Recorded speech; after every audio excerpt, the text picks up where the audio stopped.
5 ans avant, il y avait 10 millions de voix d'écart entre Marine Le Pen et Emmanuel Macron. Aujourd'hui, il n'y en a plus que 5,5 millions.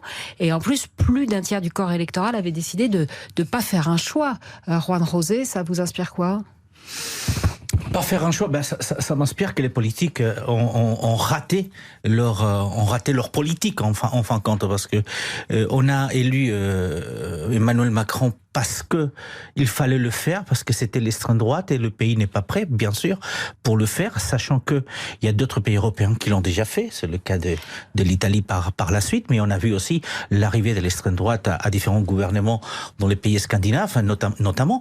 Donc la France n'était pas prête, mais ça montre surtout ce ratage de la politique et des politiques français par rapport aux attentes de la société. Pour vous, Juan José Dorado, le fait marquant de cette année est assez diffus, voire confus. Tu vas la fermer. Ah non, c'est pas possible. C'est une invective, Monsieur Serva, non.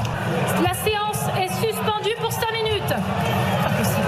Elle dit c'est pas possible, la présidente de la séance. Vous trouvez ? Alors là, c'est un exemple parmi tant d'autres, parce que ça se produit comme ça à l'Assemblée nationale en France depuis le début de la session parlementaire. Vous trouvez qu'il y a un dilettement de la politique en France et en Allemagne ? Ça n'a pas toujours été comme ça, Juan José ? Non, ça n'a pas toujours été comme ça. Je trouve justement, Joël le disait, après cette élection d'Emmanuel Macron, il y a eu surtout ces législatifs qui nous ont donné une assemblée qui est complètement éparpillée, éclatée. Et la France est un pays qui n'a pas du tout la culture du compromis.